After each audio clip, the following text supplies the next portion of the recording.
মূলত মাননীয় মুখ্যমন্ত্রী আমাকে গতকাল বলেছেন যে একটু মুর্শিদাবাদ এবং মালদা তুমি একটু দেখে আসবে কোথায় জল টল কিছু আছে কিনা এবং সেখানে কিছু পরিস্থিতি তিনি দেখতে আমাকে পাঠিয়েছেন।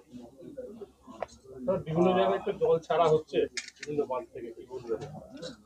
বিভিন্ন জায়গা থেকে আপনারা জানেন, বিশেষ করে আমাদের যে অঞ্চলটা এখানে আছে বারওয়ান এবং সুতি এবং শামসারগঞ্জ, বিশেষ করে বারওয়ানে যেখানে জলটা আসে এখানে মূলত ম্যাসেঞ্জার থেকে জল ছাড়লে পরে এখানে প্রচুর জল হয়েছিল এবং আপনারা জানেন মাত্রাতিরিক্ত জল যদি এখানে আসে তাহলে জায়গাগুলো খুবই ভরে যায়।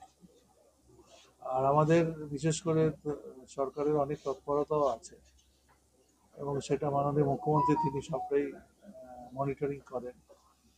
আমাকে যেমন এখানে বলেছেন যে এটা দেখে নেবে, একটু সুতি দেখে নেবে, শামসারগঞ্জেও কিছু ভাঙন হয়েছে, সেগুলো আমরা দেখে আমি মালদা যাবো কালকে।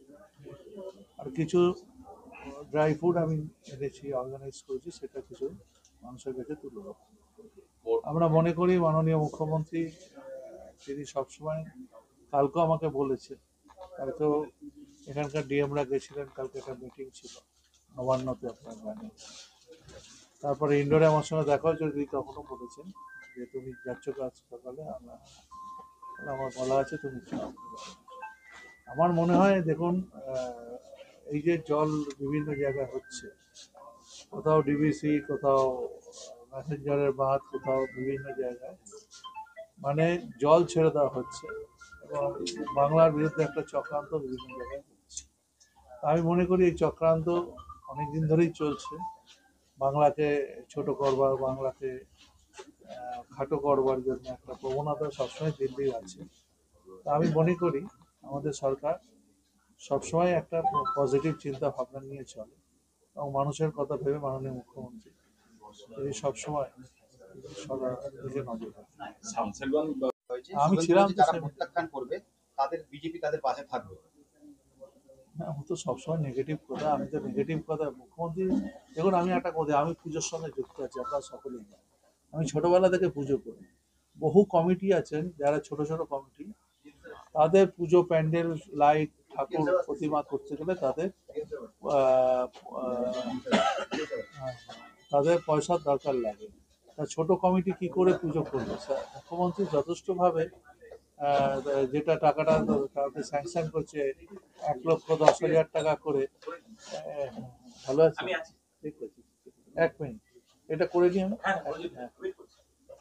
1,10,000 টাকা করে উনি দেবেন বলেছেন। দ্বিতীয়ত উনি বলেছেন যে ইলেকট্রিসিটি বিলের 80% তিনি বলেছেন অফ করে দেবেন। তৃতীয় কথা তিনি বলেছেন দমকল এবং পৌরসভা থেকে কোনো ফিস সরকার নেবে না। একটা পুজো কমিটির পক্ষে এটা ভালো জিনিস, এটা পজিটিভ, এটা সবাইকে স্বাগত জানানো হয়েছে। এবং কালকে যারা ওখানে উপস্থিত ছিল এবং যারা ভার্চুয়ালি ছিল সবাই কিন্তু খুশি হয়েছে। তার কারণ একটা দুর্গা পুজো যারা করে, আমি অনেক ছোটবেলা থেকে পুজো করি, আমি জানি একটা দুর্গা পুজো মানে বিরাট ব্যাপার। দুর্গা পুজো মানে 5 দিনের পুজো, খরচা লাগে দুর্গা পুজো করতে। আর যারা করছেন তারা খুব কষ্ট করেই পুজো করে। মুখ্যমন্ত্রী তাদেরকে যে সহযোগিতা, তারা খুশি হয়েছে, তারা সবাইকে ধন্যবাদ জানিয়েছে। তারা বাংলায় এসআইআর